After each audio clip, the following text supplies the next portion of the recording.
Okay, so hello everybody and welcome. Thank you so much for joining today's event. The terminal degree, is it worth it for international educators? This event is sponsored by BAYPIE, which stands for the Bay Area Young Professionals in International Education.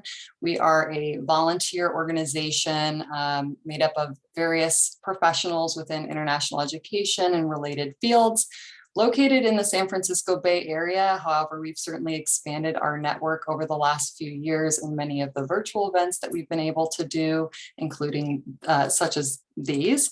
And we are really dedicated to promoting professional development and social opportunities to connect international educators across the field, looking to grow in leadership opportunities as well as networking, of course, both personally and professionally. And while we say young professionals, it's certainly not limited to age. We welcome all those who are a part of the field, especially those who are maybe newer to the field or looking to explore other sectors of international education. So thank you so much again for attending today's event. I also wanted to share briefly, if you want to stay connected with BAYPIE, here are some links for our LinkedIn page as well as Facebook group, and we'll pop those into the chat as well in just a moment. So we welcome you to connect with us and check out future events that we will have, whether virtually or in person if you are in the San Francisco Bay Area. So without further ado, I'm going to briefly talk about the format of the event today and how it will work. I should also introduce myself, which I didn't do. My name is Erin Kelly Weber. I am a member of the leadership team at BAYPIE, and I'm joined by two of my current team members as well in BAYPIE, Yosefa Gilon and Victoria Hudak. Victoria is going to be moderating much of today's session, and we have four excellent panelists here today that are representing a range of experiences in programs, both for PhD and EdD programs, and they work in various sectors of international education. So they're here to share with you their experiences as well as answer questions that you might have. We have some prepared questions that Victoria is going to go through, and then also we'll have time for Q&A from all of you. A few housekeeping items. If you wouldn't mind leaving your video off if you have it on as an attendee. That way it will be easier to see our panelists. We'll be dropping the slides after we do introductions. And so we'll be pinning the speakers, and we encourage you in Zoom to be using speaker mode. If you change your view option to speaker mode, that will be easier to see them as well. But just a few housekeeping items there.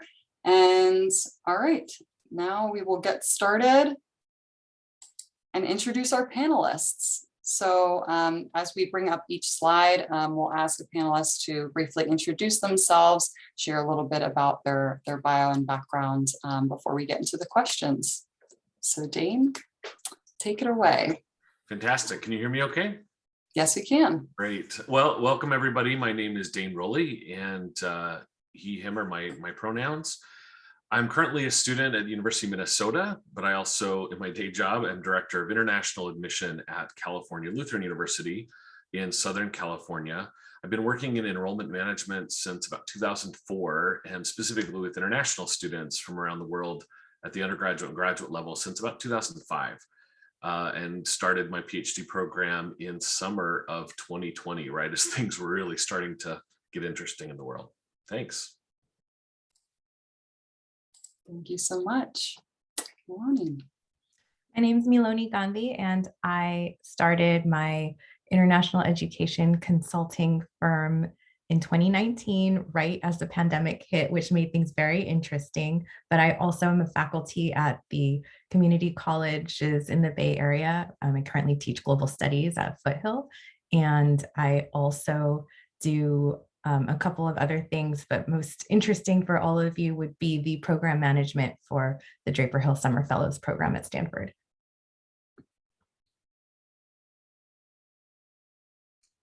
Hello, everyone. I'm Katie Bell. I am the Deputy Chief Global Affairs Officer at UC Irvine, and I have been in the field quite a long time, since about 1995, when I was a study abroad advisor at San Francisco State.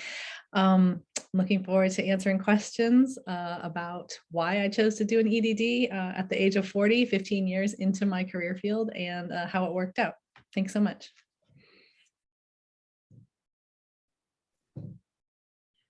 Hi, everyone. My name is Karina Zartoshti. I'm the Director of International Student and Scholar Services and Interim Director of Study Abroad and Away at San Jose State University, where I'm also pursuing my EdD degree. I've been in the field of international education for about 2 decades, so I'm also a later student, and I look forward to talking about how I juggle my professional job with my role as a student at San Jose State.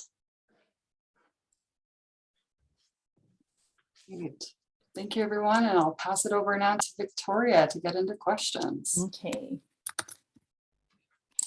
All right, thank you, Erin. And I'll also briefly introduce myself. Hello, I'm Victoria Hudak. I'm also a member of the BAYPIE leadership team. I currently work at the University of California, Santa Cruz, and I will be today's moderator of questions, aka the question master for today. And as part of the format, we can go in the same order that we introduced our panelists. So I'll ask the first question, and Dane, if you want to start. Our first question for all of you is, what led you to pursue either a PhD or EdD degree? Why did you choose the school or program that you did? And what are some of the factors that you considered in making your decision? It's a great question, and one that I reflect on throughout the difficult moments to think, why did I actually do this? And why did I choose this time to do it? So what led me to pursue the program that I did, or the timing? I finished a master's degree about 12 years ago, and for several years wasn't sure that I was going to continue on. But as I've looked at options within higher education, options to work with deeper into global affairs and global initiatives on a college campus, I noted that most of the senior level positions were often housed within academic affairs. And as I looked around at senior international officers or others, or global engagement leadership, I saw most had terminal degrees. And aside from being a bit of a nerd and also wanting to set an example for my sons of continual learning, I decided to look for programs. And for me, it really was kind of a happy coincidence. I was at a college fair at San Jose State for international transfer students, and a student currently at University of Minnesota was next to me at the college fair. It was kind of a down moment, and asked what she was doing and what she was working on. And she told me about the program at University of Minnesota. It fit what I was looking for as somebody who travels a lot for work, a program that has kind of low residency, where there's some in-person components in the summer and online during the traditional academic terms. And so that led me to really look into the program. They also, in the specific cohorted program I'm in, there's options for in-state tuition, which is huge. Even though I'm a California resident. So all those factors were really key in the choice of the program. It was less about the difference between an EdD and a PhD, and more about the kind of flexibility I needed with my job, my family, and some of my interests academically as well. Thank you, Dane. Maloney. So I was always, since the time I was an undergrad, certain that I wanted to be in international affairs of some variety, whether it was development studies or whether it was international education.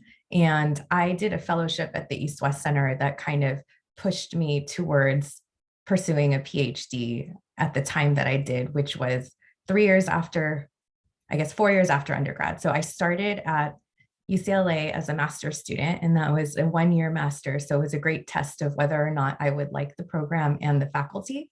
And then because I really enjoyed the coursework and my faculty mentor was awesome, I was convinced that I should stay at the time because I was in the groove of studying. And another factor was at that particular juncture, it was fully funded for me, which made it very easy to continue that option. So those were a couple of things that I was looking at: the funding option, the faculty mentors, because that really makes or breaks your experience overall, and kind of the other opportunities that were tied to being a student at that time in my life. So I'm probably the opposite of the other panelists. I finished school first, essentially. I simultaneously was a counselor at the UCLA Study Abroad office, but I'm unlike the other folks here who are at kind of the height of their careers and then re-entering.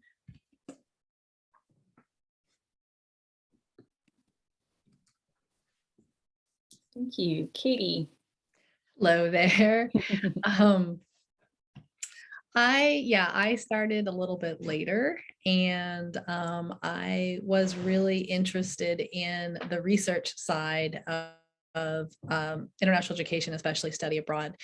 So there was not a lot of research happening in the early 2000s that helped us convince senior level administrators that study abroad was worth supporting and financially. And so I saw a big gap in the literature, and I was really keen to kind of help fill it, be part of kind of a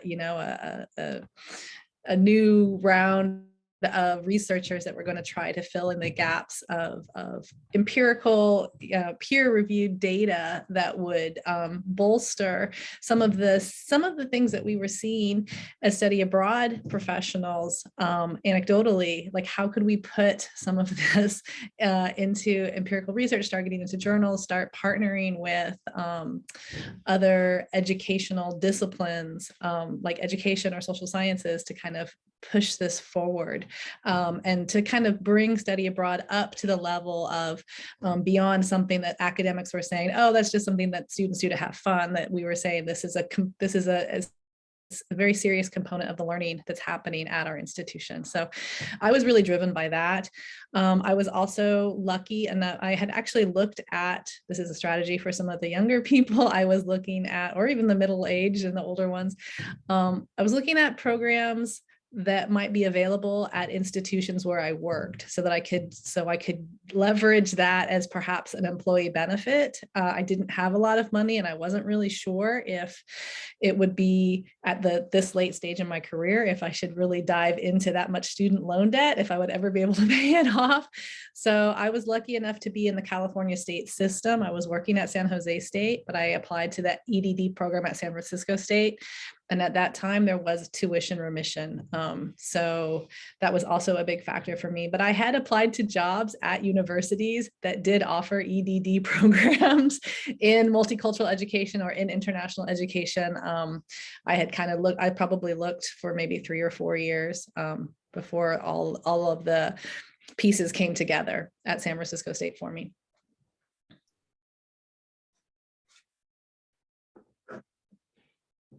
Okay, thank you, Katie. Now, Paranaz. Thanks, Victoria. So I hear a lot of, my sentiments echo, I will echo a lot of what that has been shared. So I consider myself a lifelong learner, and I always aspired to get my PhD, but then I had a family and things are put on hold. And so, yes, I'm a middle-aged student at this point. And when I was considering whether I would pursue an EdD or a PhD, EdD sounded a lot more practical given where I am in my career, my age. I just felt 5-6 years is too long to spend pursuing my doctoral program. I would say the same strategies as others have described. So at San Jose State, we do get tuition remission. So that's why I chose San Jose State. I did apply for an online EdD program as well. I got into the program. I also got a scholarship, but San Jose State was just, from a financial perspective, made a lot more sense. What I forgot to mention at the start is I started my program in summer 2019. It's a cohort model, and that's something else that I really was attractive about this program, and it has allowed me to really tap into resources at the university. However, given COVID, we transitioned immediately pretty into our second semester, we transitioned to online mode. So it's been a very different experience, and I will be completing my degree. Actually, my defense is in a couple of weeks, so hopefully soon. But I would say, kind of echoing what Katie shared as well, I felt as a practitioner, there was a lot of things that I wanted to research that I just did not have the time to do. And I felt like if I was pursuing a degree, I could delve into the research, I could have all my data points and present that to the university. So I'm working on, my research topic, in case anyone's interested, is I'm looking at campus internationalization and the role of faculty. And I'm looking at UCs and CSUs in Northern California. And I hope to use this research and the data and my findings and my recommendations to go to senior leadership at San Jose State and present my findings. So just strategic in that way as well. Sounds awesome. Thank you for sharing, everybody. So moving on into our next question. So for those of you who are still continuing your programs, what are some of your program or institution's greatest strengths, or were, if you have already completed your degrees? And what have you found to be some of the most beneficial aspects of your program? All right. I can go ahead and start. Okay, so I'll start kind of at the institutional level. I think University of Minnesota has a great reputation in terms of comparative international higher education and comparative development work. That wasn't necessarily something that attracted me to the university, but it's something that is definitely beneficial. It has attracted scholars and practitioners that have a lot of experience. And I was really looking for a doctorate that was focused on international education specifically. And so the faculty have a lot of different perspectives, from issues around gender and sexuality in a global context, and decoloniality, and some other areas that I'm really interested in researching. And that's been great. I found incredible mentors and support. In terms of the actual program, it's a cohorted model, and we have folks in the cohort who are from all over the world. We have somebody who is an assistant dean at NYU Abu Dhabi, somebody who's teaching at Chinese University. We have people that are kind of scattered across fields, even some elementary and high school teachers who are getting their PhD. And even though we haven't been in person like we were supposed to because of the pandemic, the camaraderie among the cohort, the WhatsApp conversations that we have and the support we give each other has really enriched the program and added a lot of depth to it. I didn't go into it looking for kind of networking or internship opportunities because I'm in my kind of mid-level career position and have a family. And so for me, it's really about the faculty collaboration, the mentorship, and the advising that I've been receiving, and just help to kind of narrow down exactly what I want to do for my dissertation. All right, thank you, Dane. And Maloney. So I went to UCLA, which is a very large school and very well resourced if you are a proactive student in hunting for those resources. So I will say that it was a strength in that there is a lot out there for us as students at UCLA, but we did have to be sure that we were the ones taking the steps to get it. So it's both a strength and a weakness. And it's important to consider if you're trying to decide which program is better for you. But to a similar point that Dane mentioned, networking, because we were at such a large school, we had access to a huge network of folks across all areas of international everything, so that we could find someone on campus who was in our particular niche or any area that we wanted to explore. And also the cohort feeling that we had, because we were a fully residential program, essentially, was really different, right? We were always together. We did a lot of things on campus, and that's also something to consider if that's like the experience that you're seeking at the time in your life that you are seeking it. But even after leaving UCLA, the networking opportunities, being part of the alumni association there, is just huge. I can literally find someone from any corner of the world to reach out to.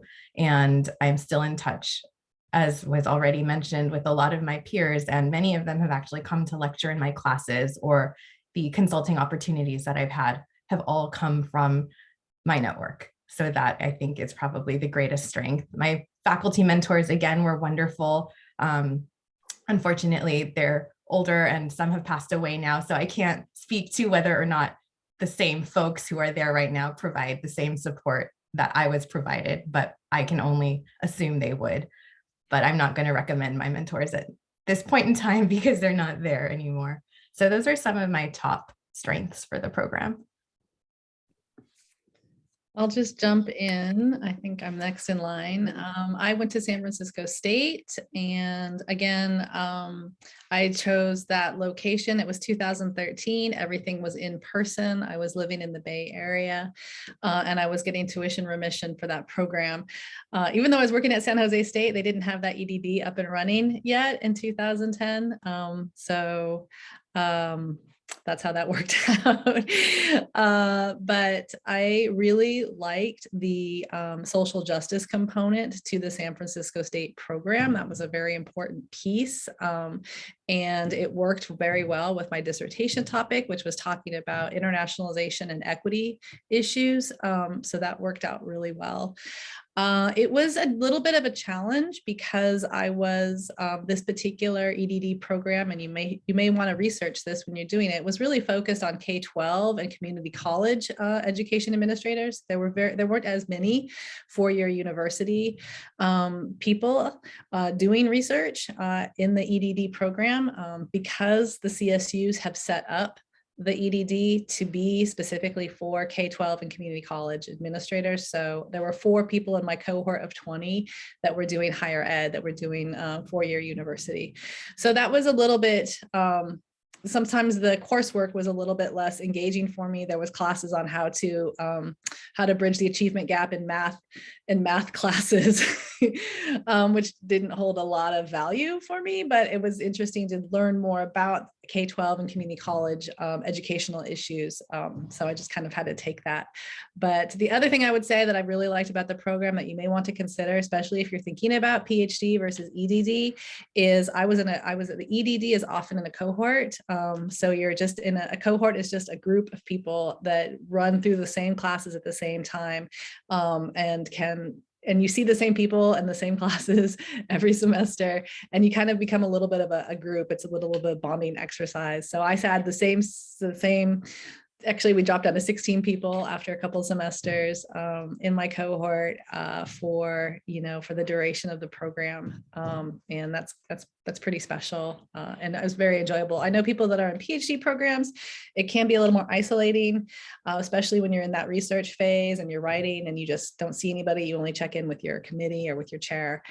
So that may be something to consider if you're the kind of person that really thrives off of a group working environment. Maybe the EdD or the cohort model is better. If you don't need it, and you just want to do some straight research and straight writing, like PhD definitely gives you that opportunity. So some things to think about. I guess I'll jump right in. So similar to what has been described by others, mine is also a cohort model, and I've really enjoyed that. I think we have a very diverse cohort, so I've learned a lot from my cohort members. The San Jose State EdD program, so I'm cohort 6, graduating this year. It started off very much K through 12 focus. I think our cohort was the first one where there was a shift. So half the cohort is higher ed and half K through 12, but there's very little international understanding, although there's a global learning component, which happens the first summer or the second summer of the program.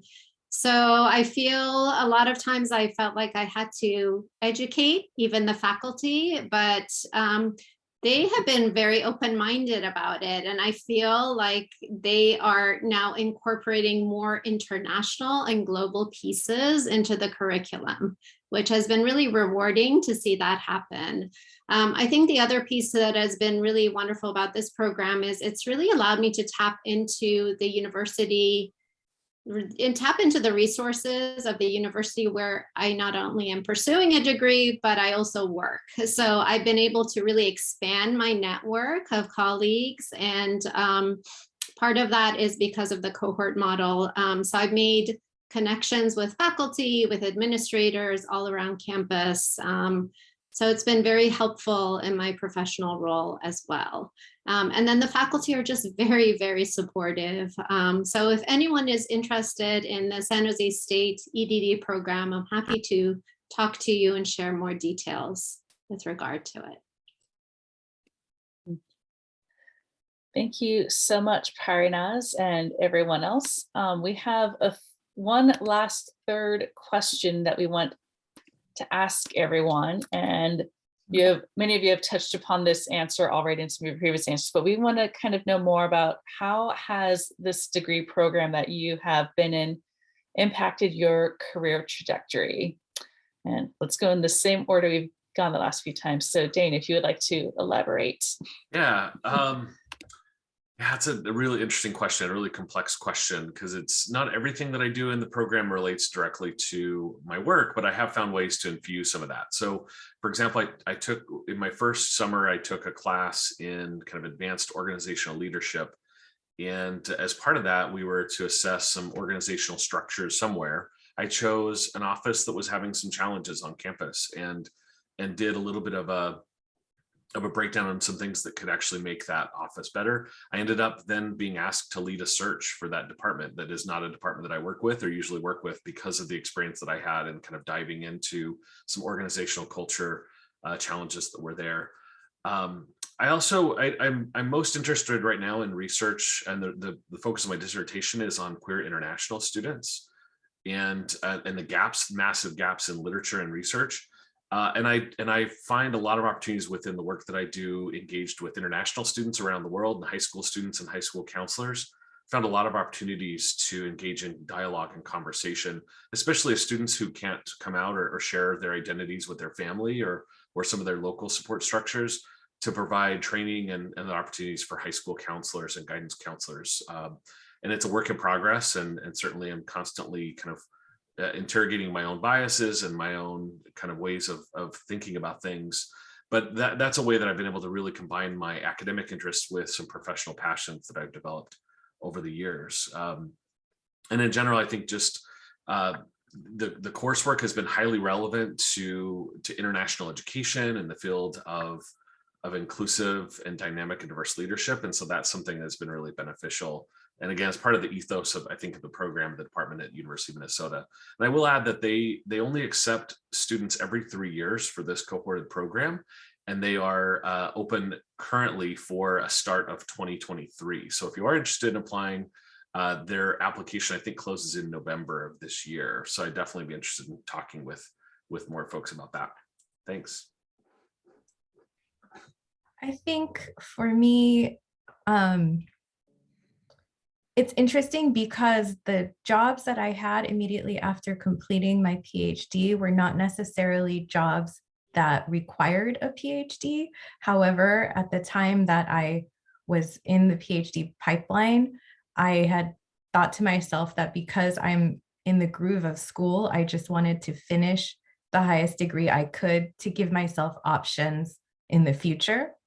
And so definitely, if you're going to think about teaching, having a PhD is useful and necessary at some points. But a PhD is not mandatory, or an EdD is not mandatory for many of the roles that are out there in international education, international development, things of that nature as well. So for me, it was a bit of a personal choice that I just wanted to give myself options should I decide to have changes in my career in the future, whilst I was still good at being a student. But I think it's given me a leg up sometimes on the interview process, as I have moved through a couple of different roles, but I can't say that it was absolutely necessary. There were very few jobs that I've applied to in the last 20 years that have absolutely required a PhD. So that's also something to think about.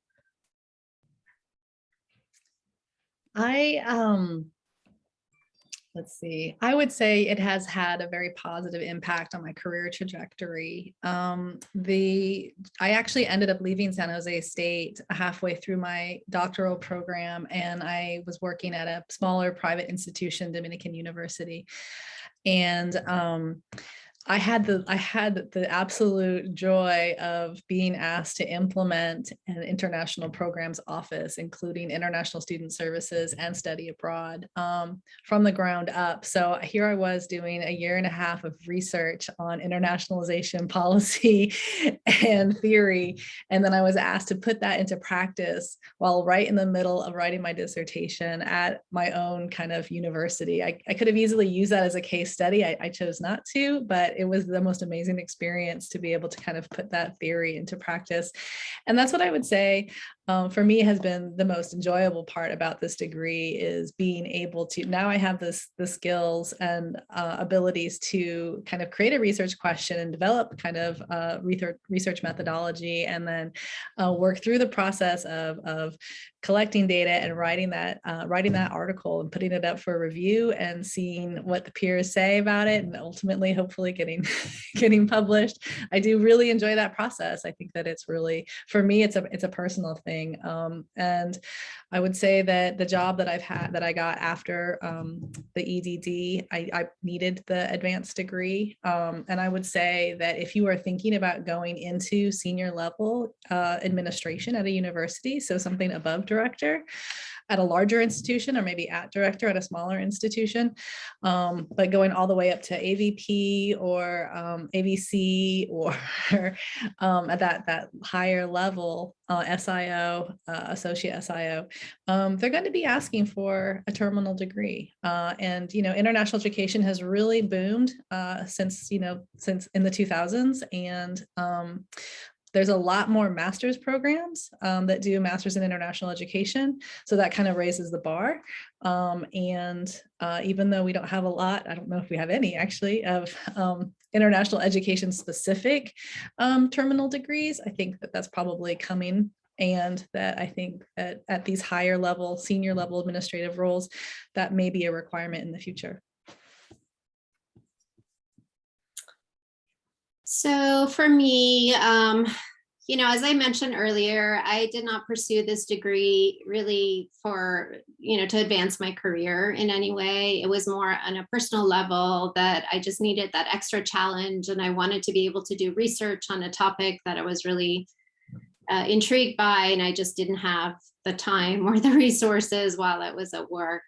But I do think what this degree has done, it has reframed my approach to issues and problems. So I look at things in a very different lens, and I have a very different approach to approaching issues, and using data points, research, literature, just going through the whole process.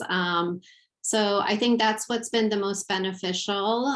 However, I can also share that as a result of my research, when I was recently asked if I would step into the interim role of study abroad, of director of study abroad in a way, I probably would not have taken that on if I had not been pursuing this degree, and if I'd not done the research I have, which is very much focused on the role of faculty. So the role really intrigued me, and that's why I chose to step in. Now, in terms of the terminal degree, as I'll kind of echo what everyone else has said, I think I know people who don't have a terminal degree and who have advanced professionally in international education. I think it is looked upon positively if you have it, but it's really that decision to make. Do you want to commit the time and effort and where you are in your life and your career trajectory before making that decision?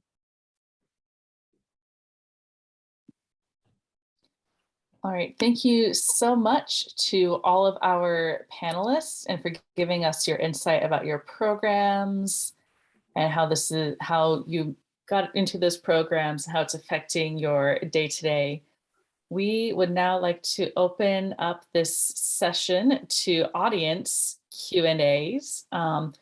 So for our attendees, you can drop your questions either in the chat or you can also use the raise hand function if you have a burning question that you just need to spit out right now for our panelists.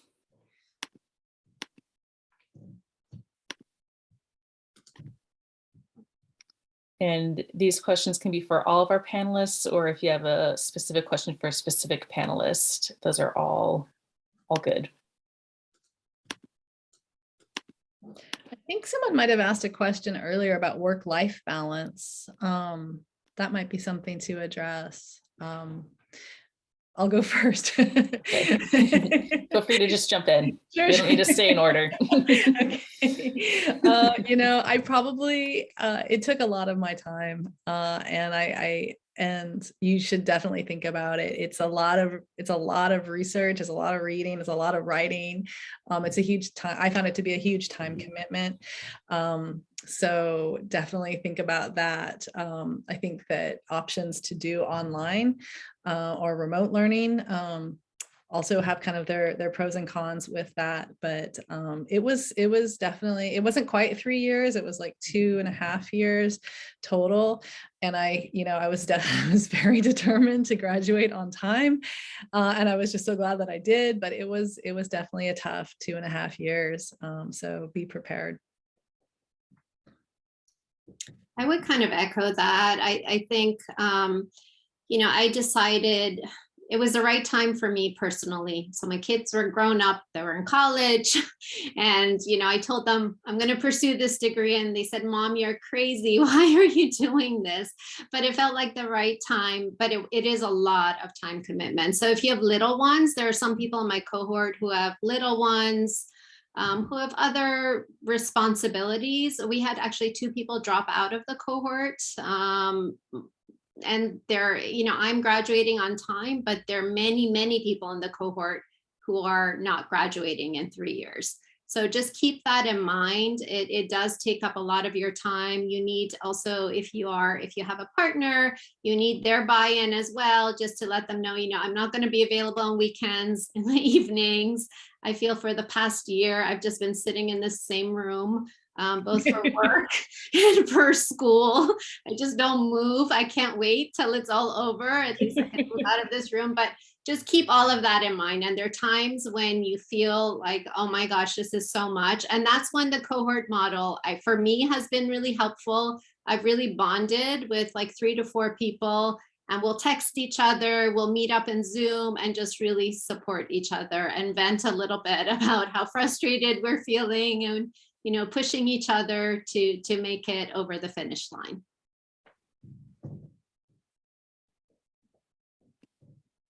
Right, okay, we've got a few more questions coming in through the chat. There's at least 3 or 4. One of them we can probably let people plop things in the chat for answers, but one person has asked if our esteemed panelists are willing to share their dissertations or their research with people who are interested in asking. Again, if you guys are willing to share, please do. And I think maybe the best way to connect on that would maybe to be plop information, contact information in the chat if you are willing to share. Okay, so someone asked for that. And we have a question for,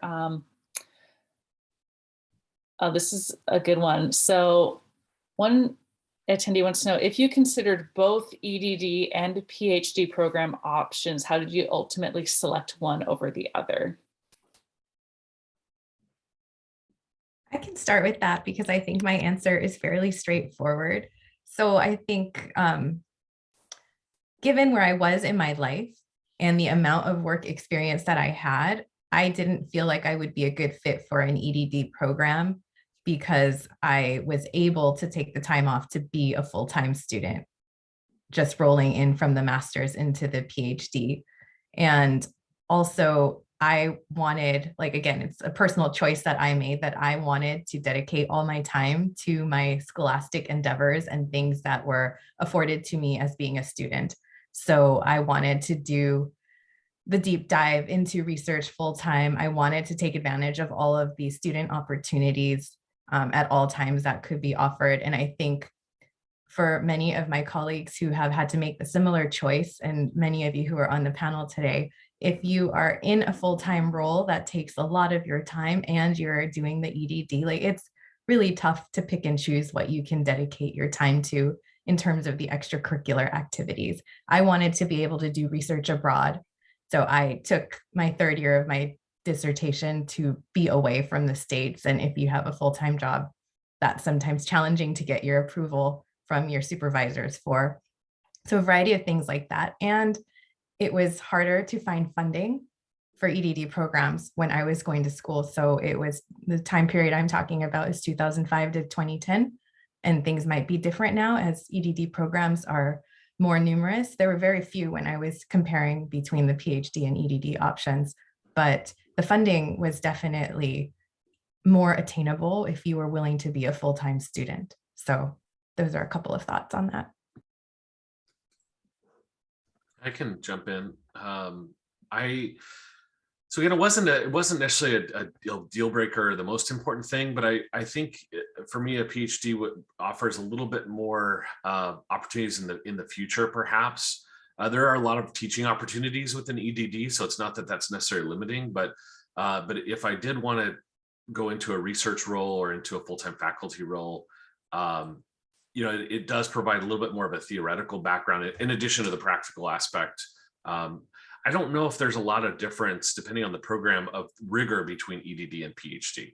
I think with programs like mine that are for people that are working full-time, that are going to school part-time, it offers the same kind of benefits of balance that the EDD programs do. There are just not many PhD programs like the one that I'm in, which ultimately is why I chose that. A program that I only take one class in the fall, one class in the spring semesters, and then a full year's worth, essentially, of courses in the summer, which works with the cadence of my job in enrollment management. Not everybody has a job like that. And I do want to add, I have young kids. I have a son that is in middle school and a son that's in elementary school. It's not always ideal in the timing that I have, especially during baseball season for Little League baseball season. I try and be the most involved parent that I possibly can and partner to my spouse. It's hard. My sweetheart has said multiple times that she deserves a doctorate at the end of all this because of the amount of work that she puts in. She is also a full-time instructor in our master's program, so I go to her with a lot of APA help. So she does deserve an RA degree at the end of this as well, probably more than I do even, but it's hard.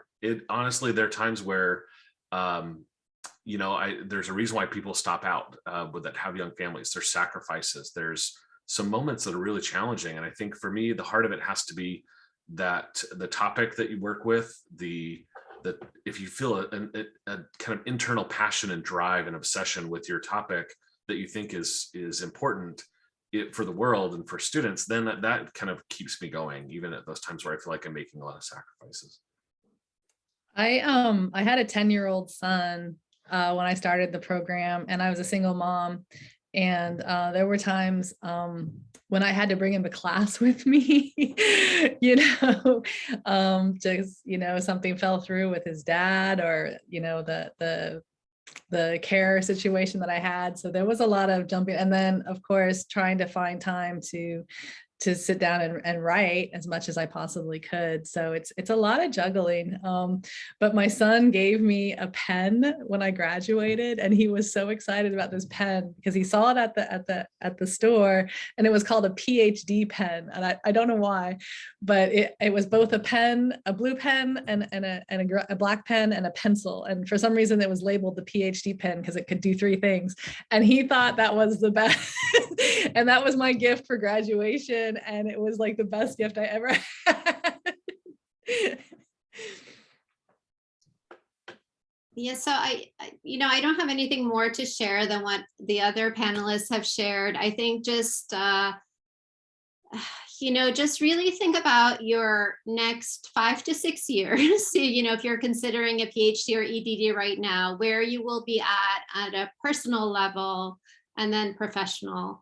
I think it is a lot of juggling. It's a lot of time commitment, and regardless of how positive you are. So I consider myself a very positive person, but there are times when you just feel really deflated. And maybe it's because I'm an older student. I don't know what it is that once in a while I keep saying, why am I doing this?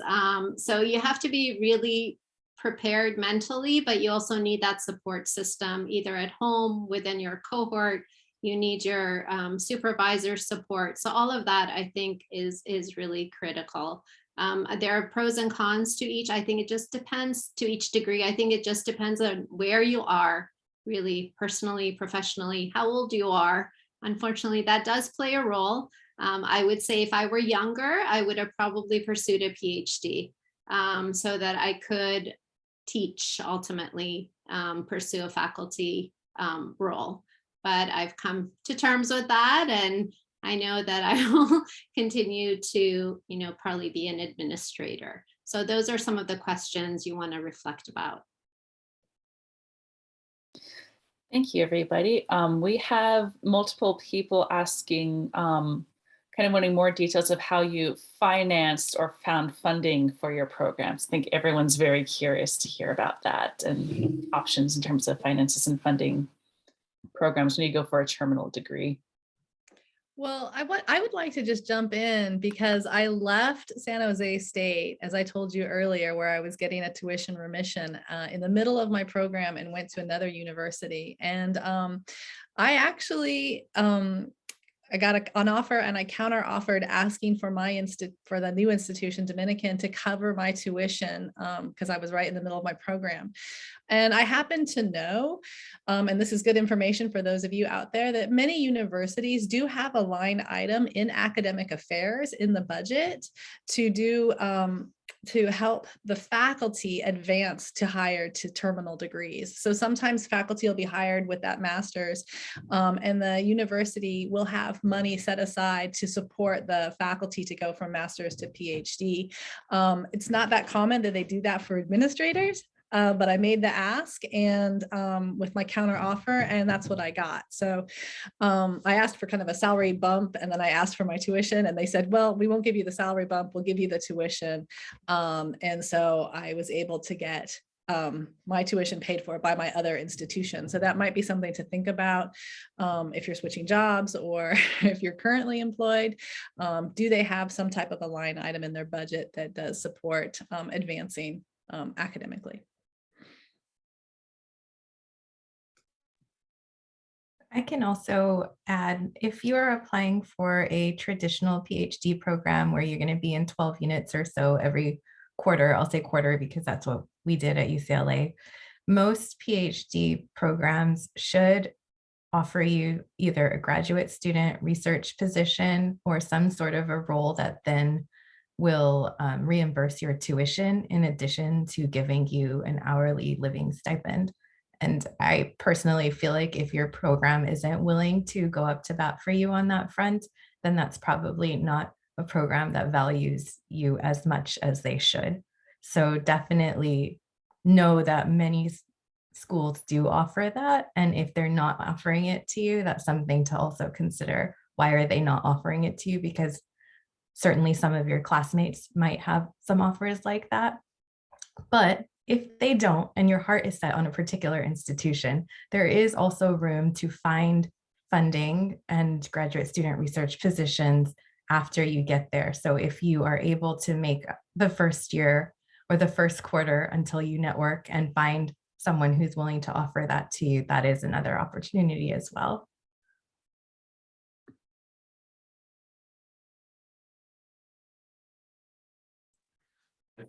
I'll add that my program offers a little bit of a benefit in being that I can pay in-state Minnesota rates instead of out-of-state, which I would not be able to do. But beyond that, it's loans. It's making some sacrifices as a family and kind of investing in the future. It's one of the things that kept me from doing a program for many years. There are scholarship programs out there. There are some based on different identities or different groups. I'll make a plug for an organization I'm involved with called the Point Foundation that does scholarships at the graduate level as well as undergrad and community college level for folks that identify as LGBTQ+. So there's a lot of great opportunities out there that provide funding based on interests or identities that you may bring to the table. But overall it's a sacrifice, and I think you have to really weigh some of those benefits.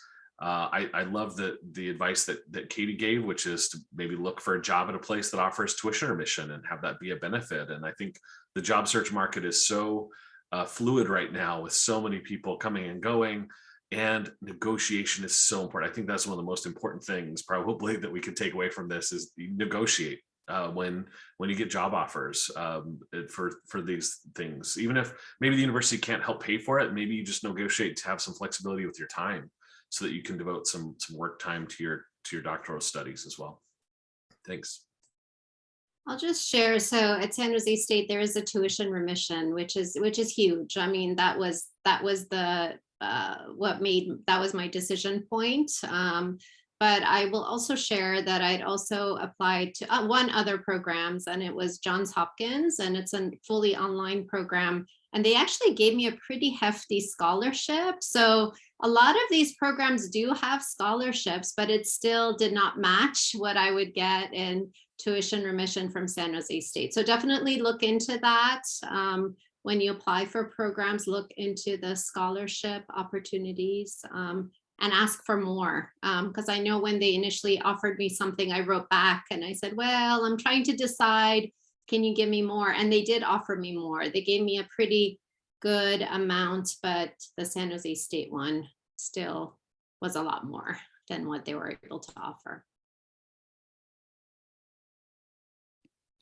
Perfect. Thank you all for sharing for that. Kind of a follow-up question, not necessarily funding.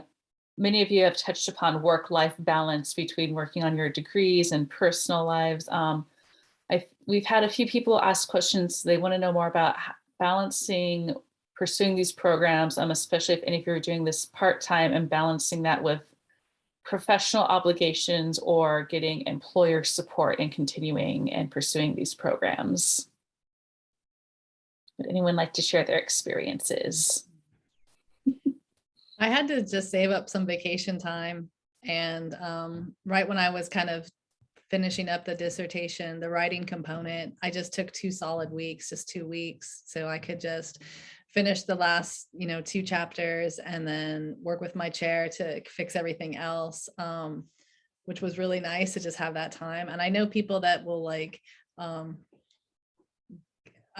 maybe go away, go on a writing retreat or something, if that's possible for you. I had shared custody, so there were weekends when I didn't have my son the whole weekend, which those were writing weekends. So yeah, it's a challenge though. And with the employer, technically your employer, well, at least when I was at San Jose State, my employer had to sign off that she supported my starting of an EdD program within the CSU. I don't know if that's always the case though, but I definitely had the support there. Yeah, so you need the support each semester, actually.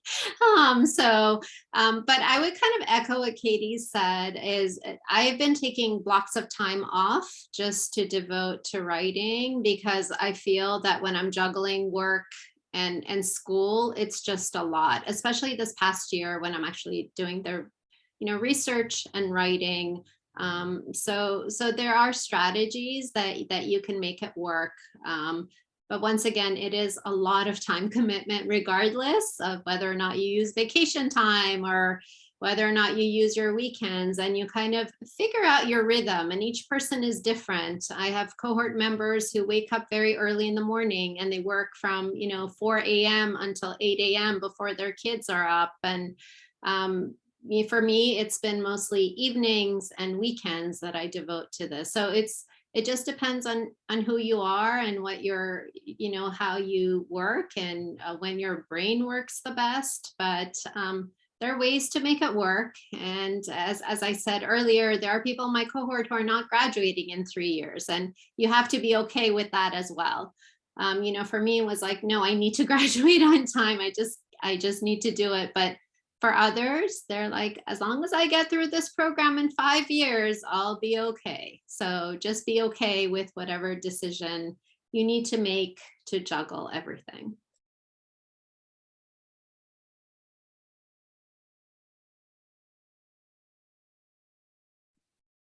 Okay, thank you all for sharing. I think we're about 4 minutes left. So for our final question, even though we couldn't get to all of them today, I'd like to know, what is one piece of advice that you would give to someone who's thinking about pursuing either a PhD or an EdD degree?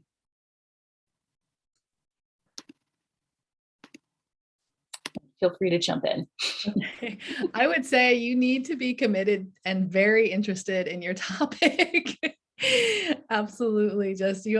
You just have to love it so much and just want to know more. And then be kind to yourself, be the kind of person that know that you're going to have your highs and your lows, and that you're just going to have to find that middle ground, and just kind of roll through a lot of different emotions and a lot of different kind of stress, but it's you'll get through it, and and you'll have the all of this advanced knowledge at the end of it all. So yeah, I would echo that. I think commitment is really important, and just make sure that this is what you really want to do, right? I think there needs to be that personal passion for it, and not just, oh, I'm just going to push through and get this degree because it will get me a higher position. I think you really need that personal passion and commitment, because you're stuck with this program and this topic for a really long time. And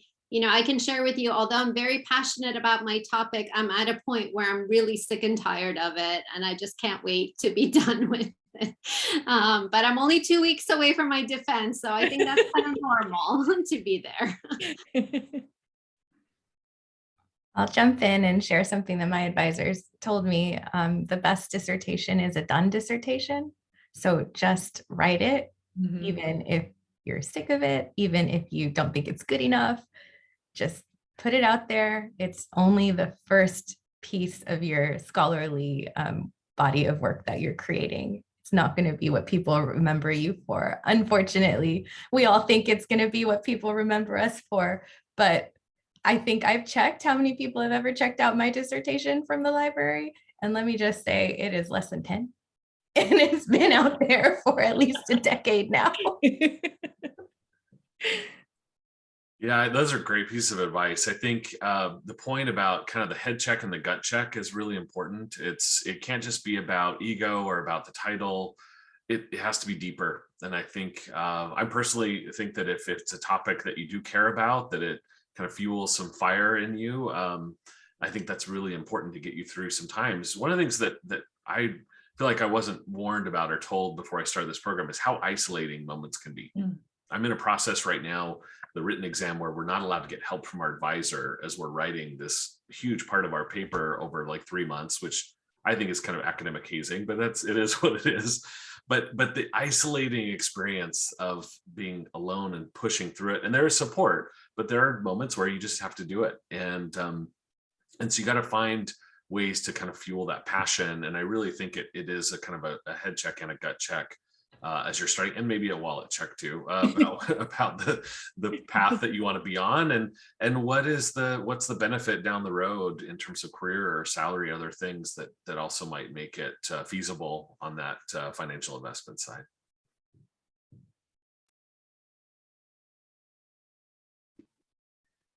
Well, thank you everyone for being here today and for sharing all of your wonderful insights. And again, I'm pretty sure people have more questions that they want to ask, but I hope that everyone who attended today found this session useful. And thank you to our panelists. And I guess for both the panelists and attendees, if you want to drop contact information or LinkedIn profiles in the chat so people can find each other and connect. And yes, this will be available as a recording for those of you who maybe came in early or late. And once the recording has a reference, that will be sent out to everyone. But again, once again, thank you everyone. And thank you for giving, especially to our panelists, thank you for giving us your time today and your insights. Well, thank you so much, everyone. And we've also included a link in the chat for a quick survey. So we'll email that out as well to our registered attendees, but we appreciate you taking a real quick moment to fill that out so we know how to get your feedback and inform future events. Thanks everyone so much. Thank you.